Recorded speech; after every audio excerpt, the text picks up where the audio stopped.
사도신경으로 신앙 고백하십니다. 나는 전능하신 아버지 하나님 천지의 창조주를 믿습니다. 나는 그의 유일하신 아들 우리 주 예수 그리스도를 믿습니다. 그는 성령으로 잉태되어 동정녀 마리아에게서 나시고 본디오 빌라도에게 고난을 받아 십자가에 못 박혀 죽으시고 장사된 지 사흘 만에 죽은 자 가운데서 다시 살아나셨으며 하늘에 오르시어 전능하신 아버지 하나님 우편에 앉아 계시다가 거기로부터 살아있는 자와 죽은 자를 심판하러 오십니다. 나는 성령을 믿으며 거룩한 공교회와 성도의 교제와 죄를 용서받는 것과 몸의 부활과 영생을 믿습니다. 아멘. 여호수아서 2장부터 5장까지입니다.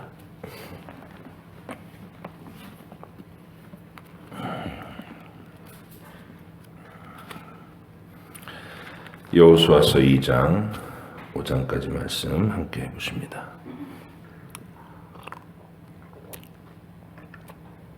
같이 읽겠습니다. 눈의 아들 여호수아가 시팀에서 두 사람을 정탐꾼으로 보내며 이르되 가서 그 땅과 여리고를 엿보라 하매 그들이 가서 라합이라 하는 기생의 집에 들어가 거기서 유숙하더니 어떤 사람이 여리고 왕에게 말하여 이르되 보소서 이 밤에 이스라엘 자손 중에 몇 사람이 이 땅을 정탐하러 이리로 들어왔나이다. 여리고 왕이 라합에게 사람을 보내어 이르되 내게로 와서 내 집에 들어간 그 사람들을 끌어내라. 그들은 이 온 땅을 정탐하러 왔느니라.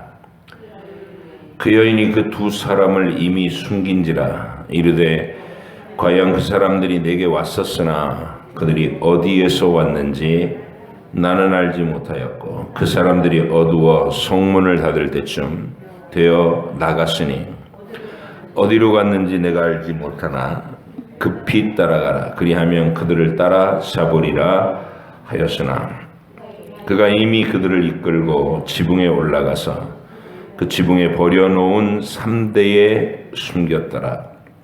그 사람들은 요단 나루터까지 그들을 쫓아갔고 그들을 뒤쫓는 자들이 나가자 곧 성문을 닫았더라. 또 그들이 눕기 전에 라합이 지붕에 올라가서 그들에게 이르러 말하되 여호와께서 이 땅을 너희에게 주신 줄을 내가 아노라.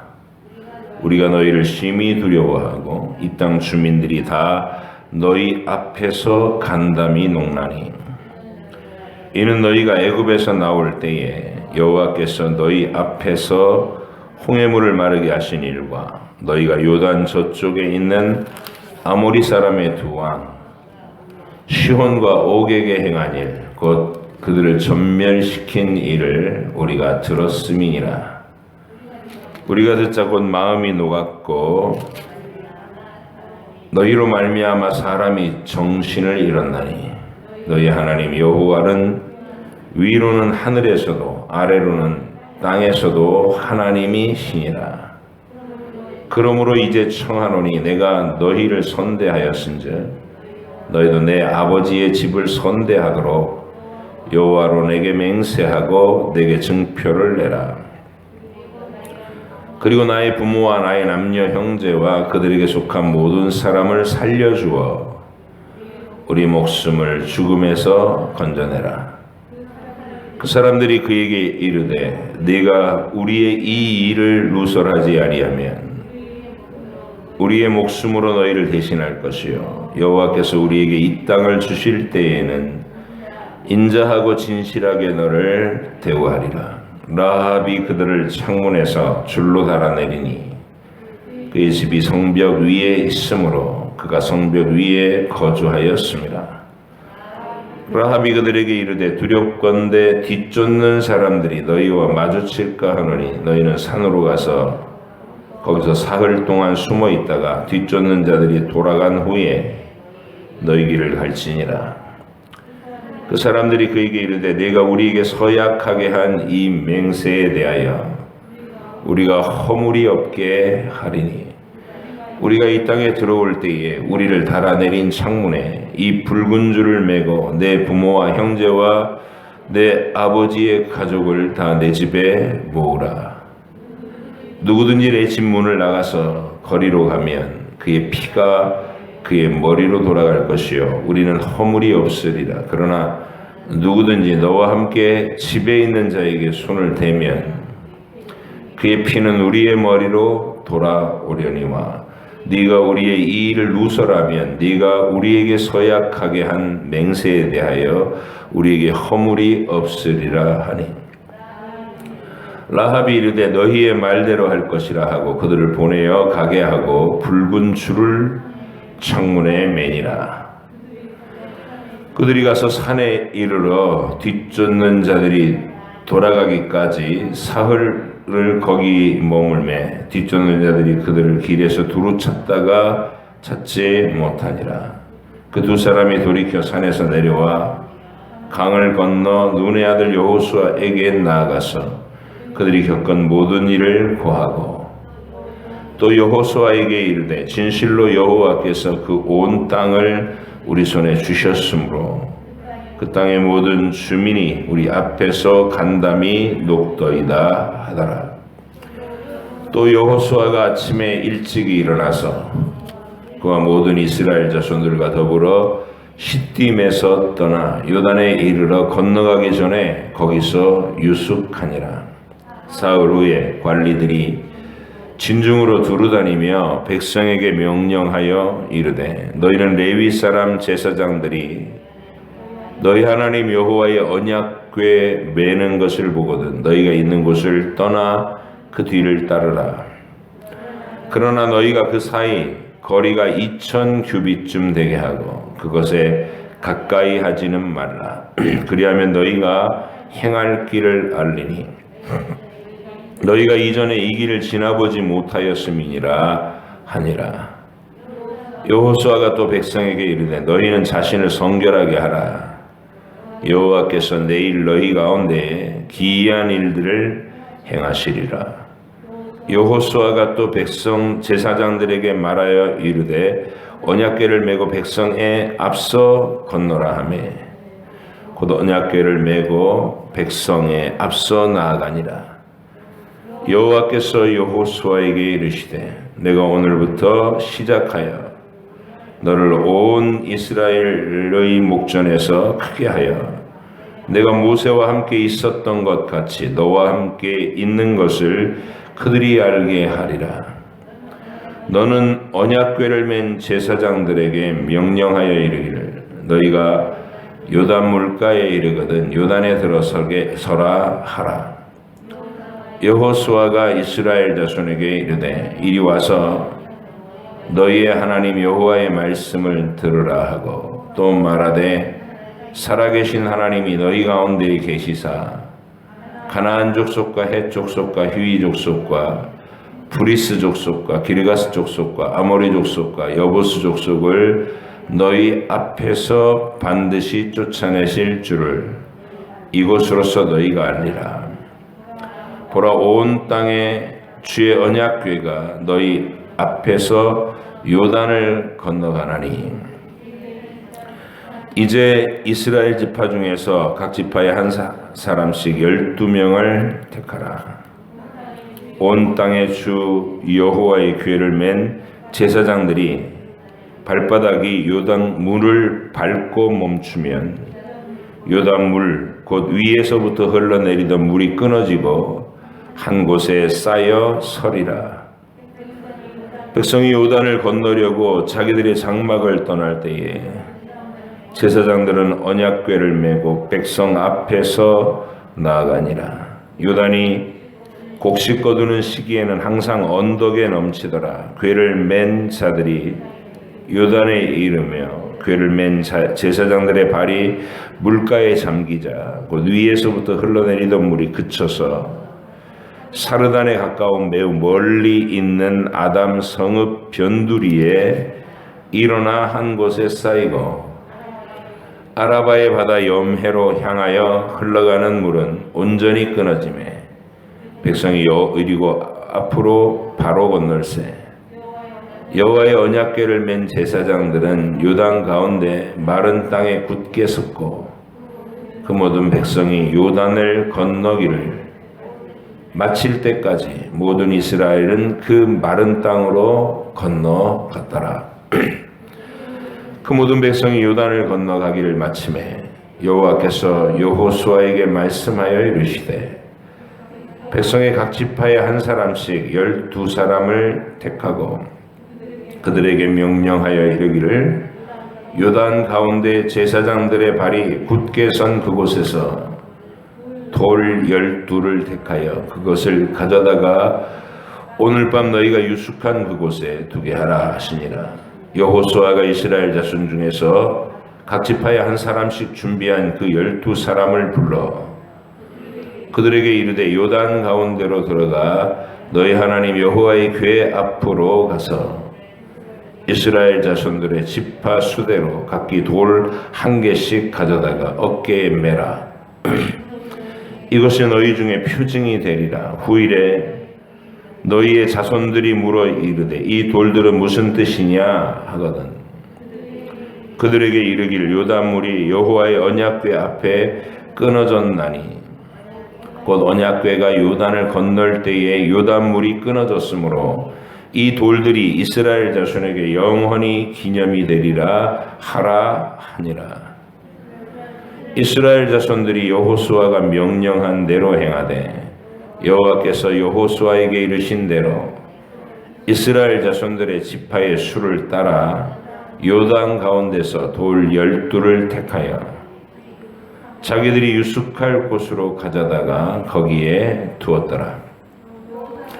여호수아가 또 요단 가운데 곧 언약궤를 맨 제사장들의 발이 선 곳에 돌 12를 세웠더니 오늘까지 거기 있더라. 또 여호와께서 여호수아에게 명령하사 백성에게 말하게 하신 일 곧 모세가 여호수아에게 명령한 일이 다 마치기까지 궤를 맨 제사장들이 요단 가운데 서 있고 백성은 속히 건넜으며 모든 백성이 건너기를 마친 후에 여호와의 궤와 제사장들이 백성의 목전에서 건넜으며 루벤 자손과 갓 자손과 므낫세 반지파는 모세가 그들에게 이른 것 같이 무장하고 이스라엘 자손들보다 앞서 건너갔으니 무장한 4만 명가량이 여호와 앞에서 건너가 싸우려고 여리고 평지에 이르니라. 그날에 여호와께서 모든 이스라엘 목전에서 여호수아를 크게 하시매 그가 생존한 날 동안에 백성이 그를 두려워하기를 모세를 두려워하던 것 같이 하였더라. 여호와께서 여호수아에게 말씀하여 이르시되 증거궤를 맨 제사장들에게 명령하여 요단에서 올라오게 하라 하신지라. 여호수아가 제사장들에게 명령하여 이르기를 요단에서 올라오라 하며 여호와의 언약궤를 맨 제사장들이 요단 가운데서 나오며 그 발바닥으로 육실을 밟는 동시에 요단물이 본 곳으로 도로 흘러서 전과 같이 언덕에 넘쳤더라. 첫째 달 10일에 백성이 요단에서 올라와 여리고 동쪽 경계 길갈에 진침해 여호수아가 요단에서 가져온 그 12돌을 길갈에 세우고 이스라엘 자손들에게 말하여 이르되 후일에 너희의 자손들이 그들의 아버지에게 묻기를 이 돌들은 무슨 뜻이냐 하거든 너희는 너희의 자손들에게 알게 하여 이르기를 이스라엘이 마른 땅을 밟고 이 요단을 건넜음이라. 너희의 하나님 여호와께서 요단물을 너희 앞에서 마르게 하사 너희를 건너게 하신 것이 너희의 하나님 여호와께서 우리 앞에 홍해를 말리시고 우리를 건너게 하심과 같았나니 이는 땅의 모든 백성에게 여호와의 손이 강하신 것을 알게 하며 너희가 너희 하나님 여호와를 항상 경외하게 하려 하심이라 하라. 요단 서쪽의 아모리 사람의 모든 왕들과 해변의 가나안 사람의 모든 왕들이 여호와께서 요단물을 이스라엘 자손 앞에서 말리시고 우리를 건너게 하셨음을 듣고 마음이 녹았고 이스라엘 자손들 때문에 정신을 잃었더라. 그때 여호와께서 여호수아에게 이르시되 너는 부싯돌로 칼을 만들어 이스라엘 자손들에게 다시 할례를 행하라 하시매 여호수아가 부싯돌로 칼을 만들어 할례산에서 이스라엘 자손들에게 할례를 행하니라. 여호수아가 할례를 시행한 까닭은 이것이니 애굽에서 나온 모든 백성 중 남자 곧 모든 군사는 애굽에서 나온 후 광야 길에서 죽었는데 그 나온 백성은 다 할례를 받았으나 다만 애굽에서 나온 후 광야 길에서 난 자는 할례를 받지 못하였음이라. 이스라엘 자손들이 여호와의 음성을 청종하지 아니하므로 여호와께서 그들에 대하여 맹세하사 그들의 조상들에게 맹세하여 그들에게 주리라고 하신 땅 곧 젖과 꿀이 흐르는 땅을 그들이 보지 못하게 하리라 하시매 애굽에서 나온 족속 곧 군사들이 다 멸절하기까지 40년 동안을 광야에서 헤매었더니 그들의 대를 잇게 하신 이 자손에게 여호수아가 할례를 행하였으니 길에서는 그들에게 할례를 행하지 못하였으므로 할례 없는 자가 되었음이 없더라. 또 그 모든 백성에게 할례 행하기를 마치매 백성이 진중 각 처소에 머물며 낫기를 기다릴 때에 여호와께서 여호수아에게 이르시되 내가 오늘 애굽의 수치를 너희에게서 떠나가게 하였다 하셨으므로 그곳 이름을 오늘까지 길갈이라 하느니라. 또 이스라엘 자손들이 길갈에 진쳤고 그 달 14일 저녁에는 여리고 평지에서 유월절을 지켰으며 유월절 이튿날에 그 땅의 소산물을 먹되 그날에 무교병과 볶은 곡식을 먹었더라. 또 그 땅의 소산물을 먹은 다음 날에 만나가 그쳤으니 이스라엘 사람들이 다시는 만나를 얻지 못하였고 그 해에 가나안 땅의 소출을 먹었더라. 여호수아가 여리고에 가까이 이르렀을 때에 눈을 들어본즉 한 사람이 칼을 빼어 손에 들고 마주 서 있는지라. 여호수아가 나아가 그에게 묻되 너는 우리를 위하느냐 우리의 적들을 위하느냐 하니 그가 이르되 아니라 나는 여호와의 군대 대장으로 지금 왔느니라 하는지라. 여호수아가 얼굴을 땅에 대고 엎드려 절하고 그에게 이르되 내 주여 종에게 무슨 말씀을 하려 하시나이까. 여호와의 군대 대장이 여호수아에게 이르되 네 발에서 신을 벗으라. 네가 선 곳은 거룩하니라 하니 여호수아가 그대로 행하니라. 아멘.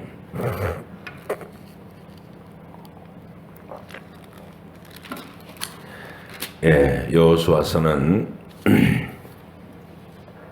500년 전 아브라함에게 하나님이 하셨던 약속이 드디어 현실화되는 이야기. 너의 후손을 하늘의 별같이 많게 하고 그들에게 땅을 주어서 영원한 기업을 삼게 할 것이다. 하나님의 약속이 성취되는 현장입니다. 그리고 현실적으로는 그들에게 국가를 이루고 영토를 주시는 현실의 응답이지만 이게 나타내는 그 의미, 이스라엘 백성들은 진짜 구원인 예수 그리스도 안에 영원한 구원을 설명하기 위한 민족 드라마, 시청각 교육 드라마라 그랬어요. 그러니까 이 민족 드라마가 왜 펼쳐졌느냐면 후대에 이 이야기를 읽고 듣는 모든 사람들이 그 이야기 속에서 하나님의 구원의 어떤 양상인가, 어떤 방식으로 펼쳐지는가, 무엇이 중요한가, 싸움의 초점은 어디 있는가, 이런 것들을 밝히 알게 해주는 시청각 교육이 된다는 거예요. 그러니까 여러분의 자녀들이 이 세상에 태어나서 우리의 사랑을 받고 살아가요. 그래서 이제 학교를 보내고 가전 돌봄과 보호함을 통하여 그들을 양육하죠.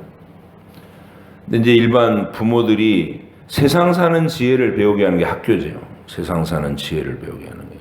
사회성도 기르고 앞으로 이 세상을 살아갈 때에 기본적인 교양을 갖추고 친구 관계도 맺고 또 특히 공부를 해서 이렇게 진로를 열고 진학을 하고 이런 것들을 목적으로 해요.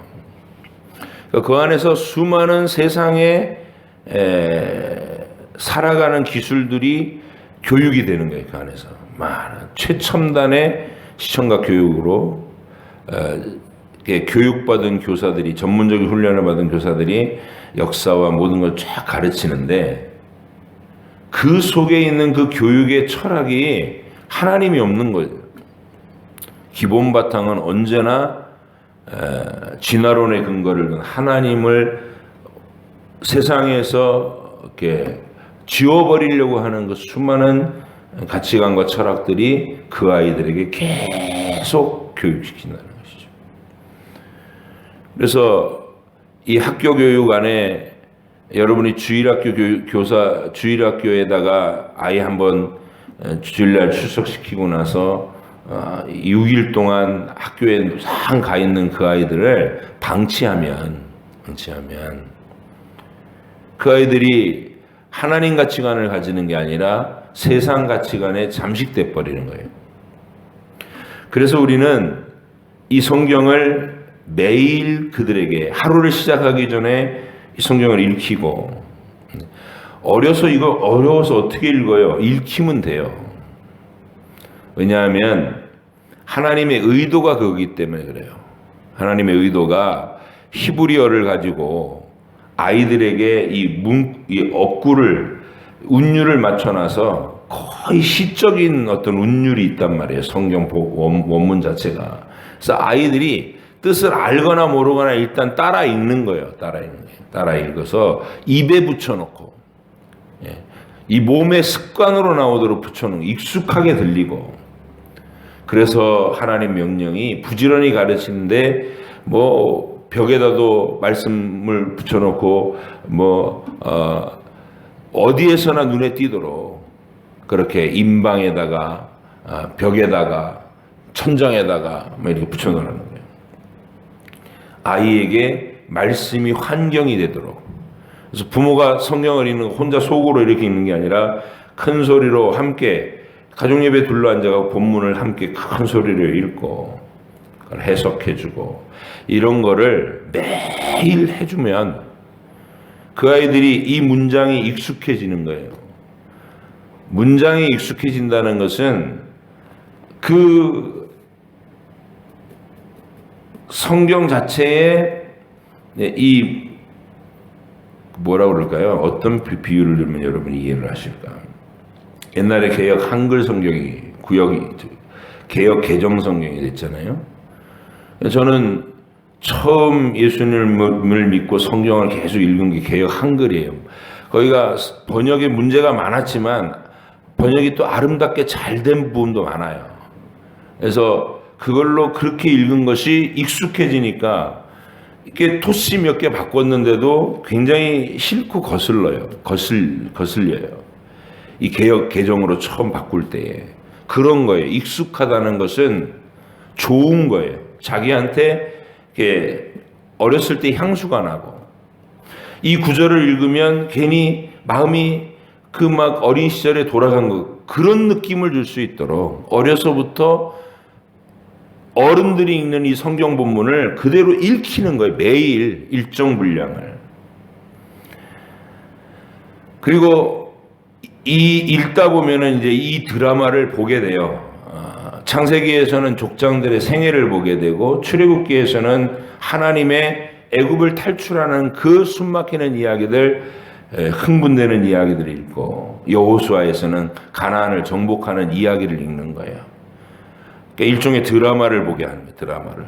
그래서 하나님 나라의 드라마를 보고 자란 아이들은 하나님을 인식하게 되고 하나님 가치관을 가지고 세상을 바라보게 된다. 부지런히 하시기 바랍니다. 지금도.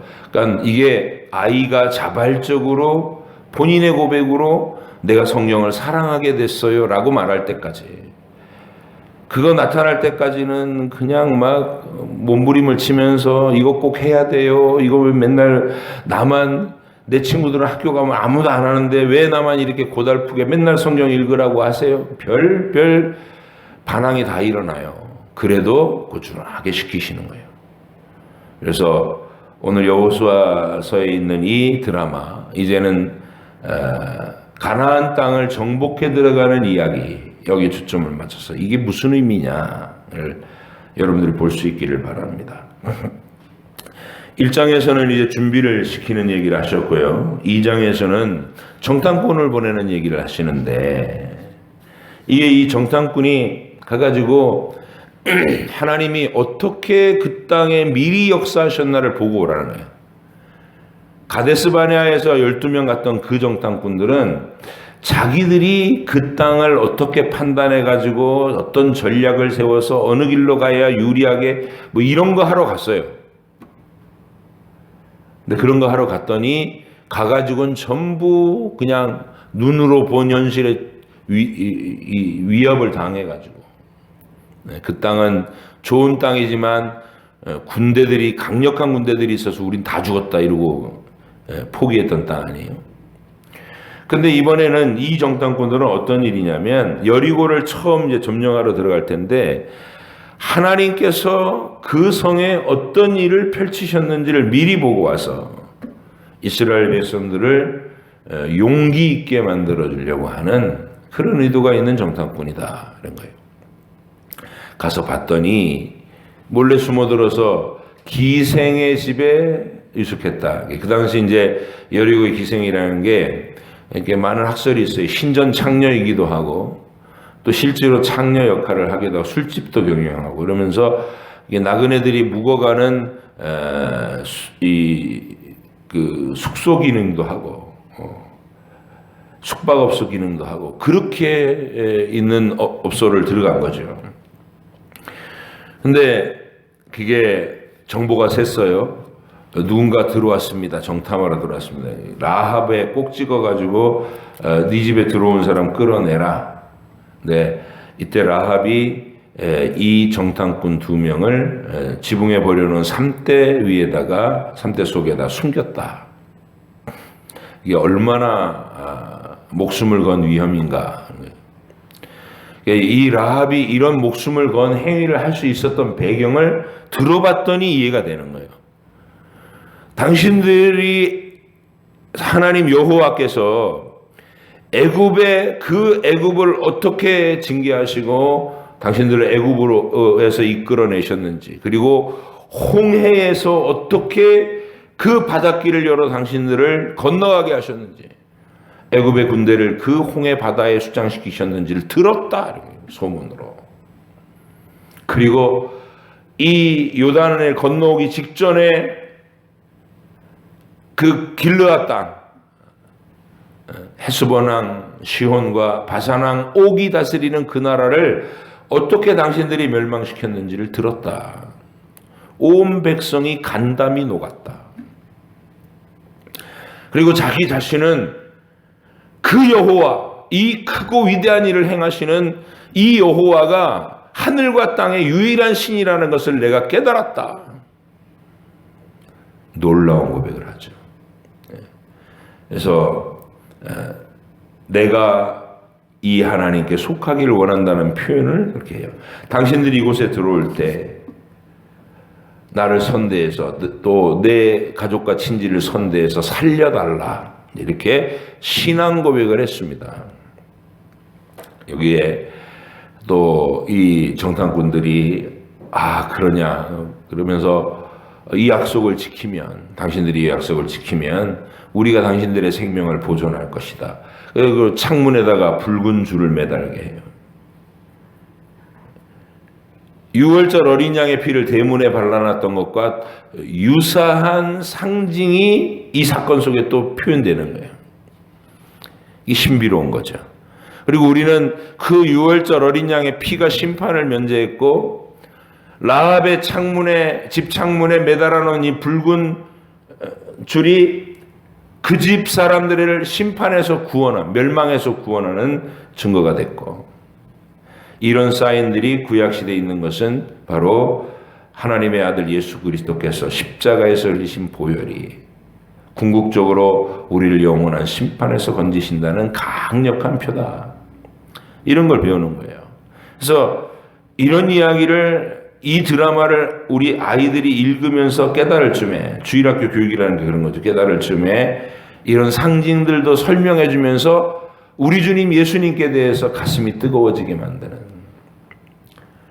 그게 성경 읽기예요. 오늘 이 라합의 구원 사건.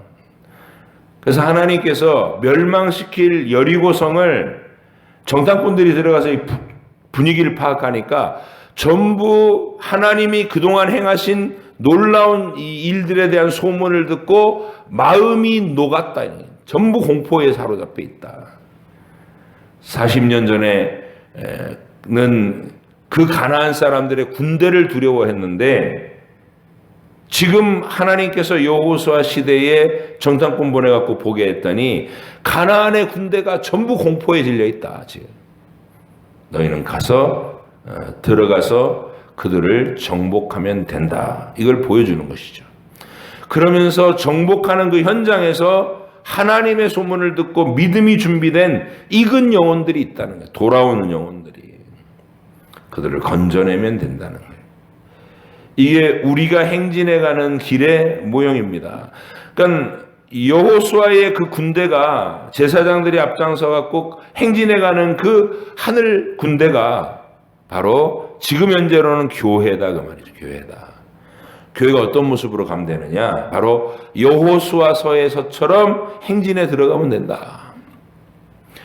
그래서 구약의 사도행전이라고 보면 되는 거예요. 이 여호수아는 구약의 사도행전이다. 하나님의 약속을 받은 군대가 그 약속을 믿는 믿음을 가지고 행진에 들어가면 하나님이 미리 예비해 놓으신 그 모든 조치로 대적들을 위협하시고 대적들을 낮추시고, 그리고 하나님께 돌아올 영혼들을 예비하시고 만나게 하시고 그들을 추수하면서 전진해 나가면 된다.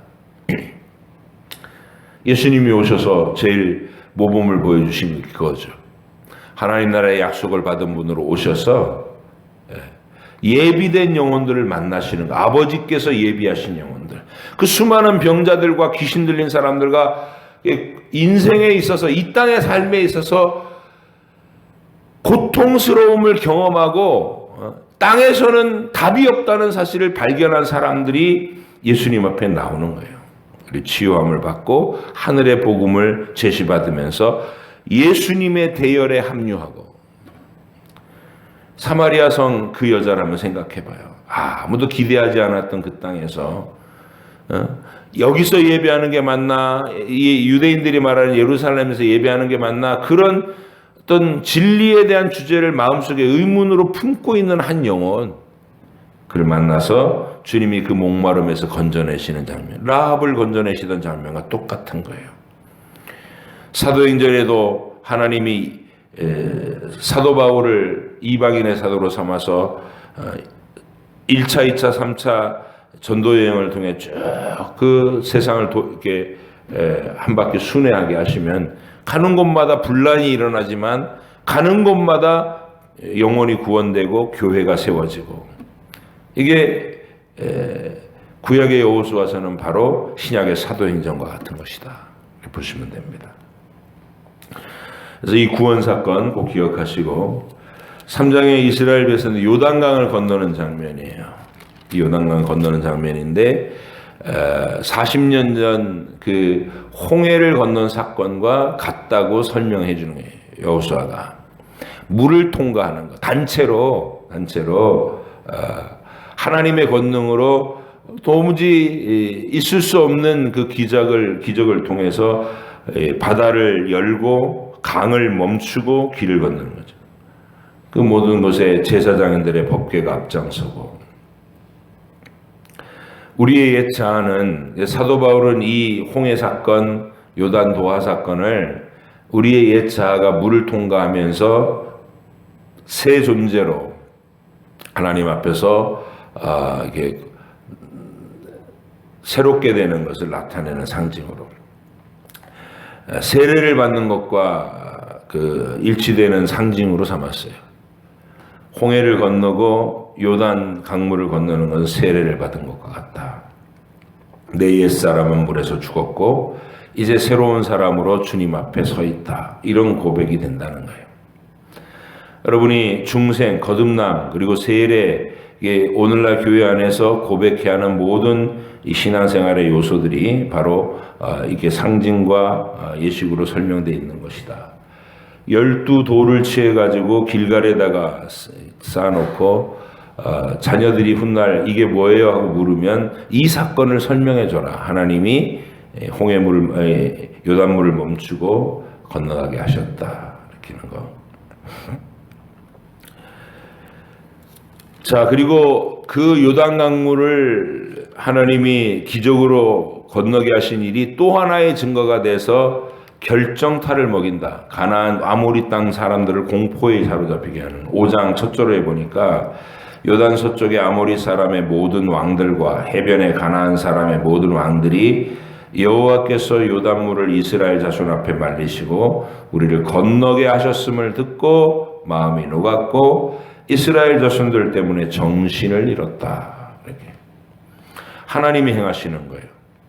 하나님의 교회와 성도들이 하나님의 약속을 가지고서 이 복음을 전파하려는 열정을 품고 앞으로 전진하면 예비된 영혼들을 계속해서 만나게 됩니다. 그들을 교회 안으로 또 천국 백성으로 맞아들이고 라합처럼, 그리고 우리는 이 길을 계속해서 전진해 들어가면서 대적하는 마귀와 우리 시대에 펼쳐지는 모든 세상의 공격과 핍박 앞에서 우리가 행렬을 흐트러뜨리지 않고 묵묵히 걸어가는 거예요. 그러면 정복된다. 이긴다. 이 땅에서 진정한 승리와 영원히 남을 것은 하나님의 교회고, 사라져가는 것은 우리를 핍박하는 세상의 권력들이 사라져간다.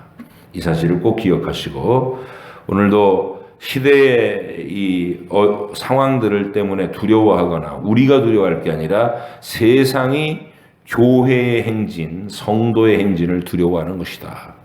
여호수아의 군대가 되셔서 저와 여러분도 이제 가나안으로 진격하는 하나님의 약속이 우리 현실에 실현되는 그 내용들을 증거로 받기 위해서 하루하루 용감하게 행진해가는, 대열을 흐트리지 말고 지금처럼 매일 새벽에 말씀을 읽고 기도하고 하루의 삶에서 하나님의 목적이 있다는 거, 내가 영혼들을 구원해내고 교회를 든든히 세우를 하나님 나라를 확장할 목적을 가지고 산다는 것을 분명히 하고 이 하늘 행진을 계속해 나갈 수 있기를 바랍니다.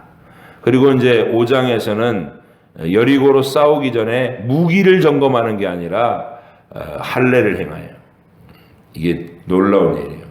우리의 싸움은 무기에 있는 게 아니다는 거예요. 전략과 전술에 있는 게 아니단 말이에요. 우리의 싸움은 언약에 대한 확실한 고백을 내 몸에 새기고, 광야의 길을 지나오는 동안 거기서 태어난 아이들이 할례 받지 못했으니까 하나님의 약속의 그 신앙 고백을 내 몸에 새기고 확실한 신앙 고백을 갖추어서 전진하는 것, 그게 싸움의, 이 하나님의 싸움의 승패의 비결이다.